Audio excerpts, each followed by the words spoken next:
Ari Melber is in for Lawrence tonight. Good evening, Ari. Good evening, Joy. Thank you very much. As mentioned, I am Ari Melber in for Lawrence O'Donnell, and we begin tonight with a basic truth. This is not normal.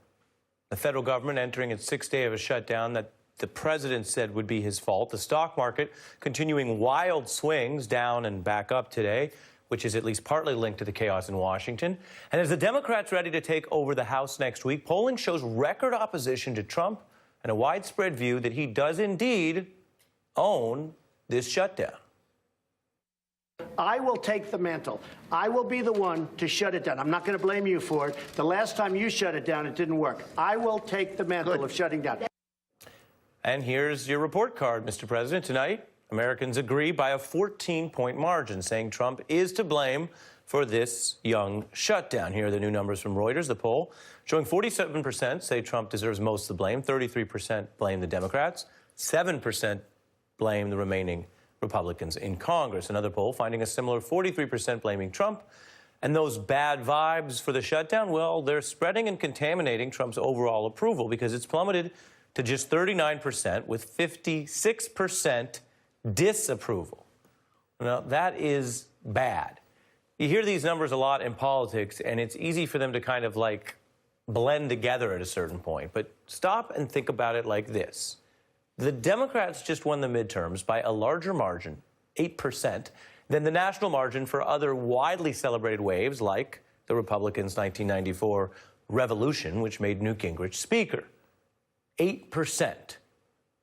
These new job approval polls show Trump underwater, though, by 17% tonight. That is way worse than that midterm stomping, which, as we just showed itself, was a historic margin.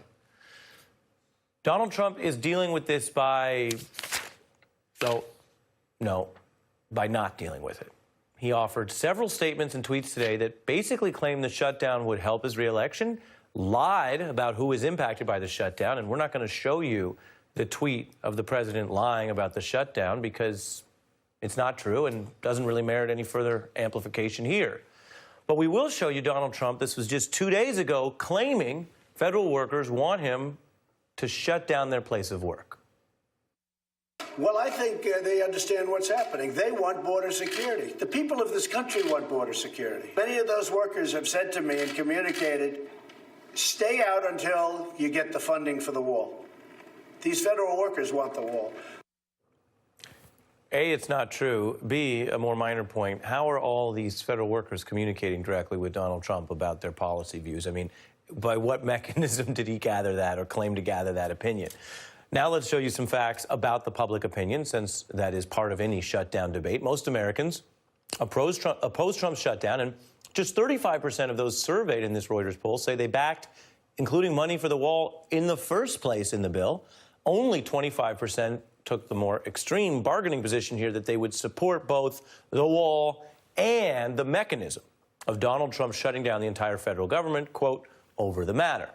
Now, the lame duck Congress hasn't done much this week to move the ball in any which way. Mitch McConnell's Senate back in session today for a grand total of 4 minutes before adjourning, a symbolic number that was echoed by the lower chamber. Paul Ryan's House was in session for 2 minutes and 43 seconds. Now, one Democratic congressman tried to use those moments, literally moments, to force a vote on a bill to fund the government without getting into the wall debate. Now, the next time you'll see any of those politicians you just saw on your screen on the floor of their respective congressional houses, well, even to do nothing, the next time we even see that will be Monday, so government stays closed at least until then. And meanwhile, the expected incoming Speaker of the House, Nancy Pelosi, making it clear she does not intend to blink, and she'll only send up spending bills when she takes charge that fund the government, but not Trump's wall.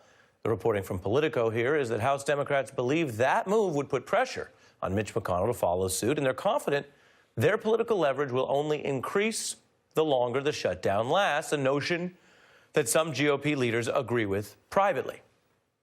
How long will congressional Republicans back up Trump on a task that may continue to hurt their party? Well, a normal president would take any sustained pushback from his own party seriously on a fight that by definition cannot last forever because the government cannot stay closed forever. But I'll tell you this, because I like to keep it real with you guys. That normal premise is a thin foundation to work off of, because as we all know now, there is nothing normal about this. Now let's get into it. I got Jason Johnson here, politics editor at TheRoot.com, Mara Gay, member of the New York Times editorial board, and Jennifer Rubin, a conservative opinion writer at The Washington Post, all MSNBC contributors. Jennifer, where do we go from here? There is no good solution for Donald Trump because, as you mentioned, Ari, Nancy Pelosi is going to send a clean CR, clean continuing resolution back to the Senate. The Senate already passed one of these. So what do they say now? Well, we voted for it before, but we're not going to vote for it now. Perhaps they added a few $100 million, but not directly for the wall. That's a loss for Trump. Maybe someone gets really creative, follows Newt Gingrich's advice, which is to give him $5 billion, but get full legalization for the Dreamers. That'll really drive his base crazy. So there's only 3 or 4 ways out of this, and none of them are getting Trump what he wants. So he's looking for some deus ex machina to come down and save him, perhaps, or he's just thinking moment to moment, TV shot to TV shot, and really hasn't figured out how to get out of this. But there's no good end for this, and at some point, Republicans are going to throw up their hands and say, we need to get back to work.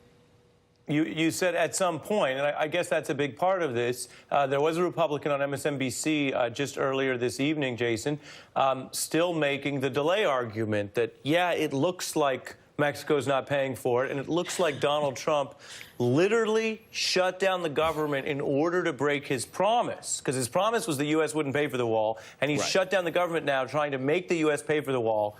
Viewers on MSNBC may note, I've said that before, I will never stop reporting that fact. It's amazing to me that people talk about this and claim the president's trying to hold a campaign promise. He's trying to break a campaign promise. So for your analysis, Jason, take a look at connecting Jennifer's point of what Republicans may end up doing. Here is how they're holding the line tonight. Why are we shutting down our government to get our taxpayer money to pay for the wall that Mexico is going to pay for? Well, first off, this is not the final act in this drama, and the wall is the first step. The pay-for part may well come later. Right now, the issue is border security, and the president is exactly correct. But let me ask you this: what you're saying is, you keep asking the American people to pay for something that the president promised them. I am not getting distracted. Get Mexico to pay for the wall if you want a wall so bad. It's very clear. And they will. And they will. So then go get them to do it. That's the final step in this process. I love this 12-step process that the Republicans are in, where apparently we pay for the wall, our tax money pays for the wall, and then somehow further down the line, Lopez Obrador decides to get the Mexican government to pay for a wall that they never wanted to pay for, and that the last two, including former President of Mexico, Vicente Fox, used many, many words of profanity to say that Mexico will never pay for.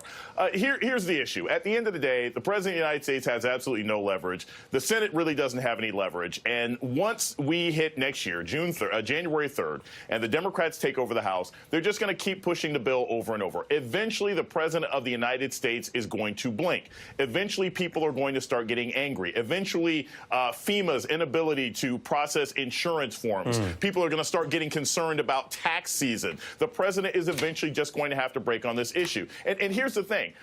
A lot of political science has shown this. As much as President Trump wants to say this wall is very important, the wall has always been symbolic. His supporters are going to support him no matter what. And if the wall doesn't get built, they'll just say it's because of the evil liberal Democrats. So he kind of wins regardless, but he's not going to get anything built. And there's nobody in Washington, D.C. right here, right now that thinks that anything, even if it's just a bunch of spiky slats, are ever going to get put up on our border. I can't agree anymore. I mean, I just think that ultimately the president just needs to say that he's won something. He needs to be able to turn to his base in good faith, whatever that means, with that weird relationship that he has with his base, and say, listen, I have a win. I'm a fighter. You know, he can make a win out of anything because he's a con artist. So that's really his job here. I think Mitch McConnell has a more serious role to play, which is finding out how to negotiate that without putting the American people through any more suffering. Right, and that really goes back to what the Congress wants to put up with, as we were explaining in our lead. And Jennifer, I don't know how much Naughty by Nature you ever listened to. Do you remember them? Yes. But the big hit was OPP, other people's property. And it does seem that if the president, as the so-called master negotiator, got other people's property or cash to invest in the wall, it would be less of an issue. At what point does the Republican Party say, we're shining a giant spotlight on the ultimate failure of his ability to negotiate as commander-in-chief, president of the United States, to get other people's money to fund the wall? Yeah, I see a whole bunch of ways in which there are going to be Republicans out there actually getting to Donald Trump's right, whether it's on this issue, whether it's people like Liz Cheney bashing the president for pulling troops out of Syria. He is not on a roll these days, and he's not on a roll with Republicans. And that's what's, I think, a bit different than what we saw for the past 2 years. He is now in the realm of making himself look more like the dreaded Barack Obama from the perspective of Republicans than the tough guy who is making America respected in the world. And even things like his support for Israel are now really under scrutiny by the religious right, who love Israel for a whole variety of reasons. He's putting them in harm's way now by pulling troops out of Syria, putting Iran right on the doorstep of Israel. Whether it's that, whether it's the wall, whether it's the shutdown, whether it's donors' money in the markets, which is going up and down like a yo-yo, you do wonder just how much patience they're going to have with this guy when it's their money, when it's their interests that suddenly are at issue. Yeah, and I think that goes to what's actually challenging about your job, about all of our jobs, as we report and analyze in this era, right? It's sort of like, how much mushier can oatmeal get? I mean, it's oatmeal. It's already mushy, right? Right. This is a very, very undisciplined, impulsive president. But do you see, at the New York Times, as you guys chart all this, do you see evidence of even more chaos and impulsiveness as the president goes into what will be a more difficult period for him? I mean, the days of united government are over. He has to win another election, which is a full 2 years away, to ever get back to where he was. Everything now, starting next week, is harder for him. Oh, absolutely. My colleague, Kara Swisher, had a great column about the president's increasingly bad addiction to Twitter, and the basic concept being that he's essentially in a meltdown, and that as the walls are closing in with the Russia investigation, but also, of course, with the loss, the historic loss that Republicans suffered in the midterms, that he's essentially just freaking out. And, you know, caged animals can be very dangerous. So I'm actually a little bit concerned about what we might see as the president is, you know, not getting his way. And he's used to getting his way. I mean, before he was president, he suffered no consequences for his behavior in real estate. And now as president, up until the midterms, he's really not seen the consequences of his behavior. He's crossed every single line, ethical, moral line that the American people have put out for their presidents, and suffered no consequences until now. So what happens when he doesn't get his way? I mean, he's completely erratic when he wins. What's he going to be like when he loses? Do we really think he's a good loser? I don't think so. I don't think so. No. Jason? No. And this is the thing. This goes to the whole approval ratings. I mean, he's at 39%. He doesn't have the ability to sort of use the bully pulpit of the White House. I mean, the president is upset. He's under 50%, right? I mean, he can't do anything to convince members of his own party or anybody else that this is somebody that you have to listen to, that he's got some sort of influence one way or another. But here's where it becomes sort of an issue long term. Look, the Democrats are going to start running their primary around, February or March. They're going to start the silent primary. If the president cannot put more control over his own party, if he can't convince them that 39% can somehow translate into power for them and their bases, they're going to abandon him. I mean, if you look at his approval numbers, these are the numbers he had after Charlottesville. That means the president is as unpopular now as he was after a terrorist attack that killed a 32-year-old white woman in Virginia, and his own wife is at 43%. And usually the first lady is 10 to 12% higher than her husband. So he's not only bad for himself, he's bad for his party, he's even bad for the people he's married to. Well, as they say, snap. I think there's nothing really to say after that. I mean, that's brutal.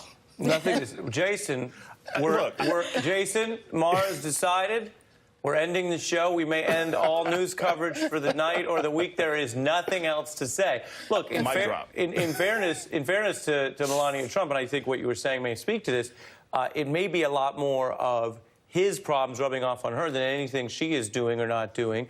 She keeps a lighter schedule, but a woman that Joy Reid was just speaking about, former First Lady Michelle Obama, famously kept a lighter schedule than other First Ladies, focused in on a couple issues, and was much more beloved, as was the administration that she was a part of. Final thought, Jennifer?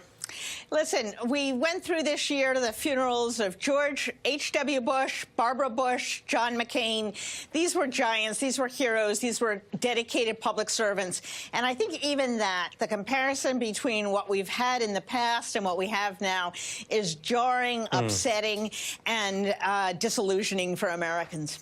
Well, and it's disillusioning, and yet the larger point you're appealing to is something positive, which is not just partisan comparisons, not team red or blue. Right. The outpouring for George Bush Sr., whether one agreed or disagreed with some of his policies, but the respect for him as a person of public service and dignity, in contrast to what you're seeing today. Thanks for watching. To see more videos, click right here, and subscribe.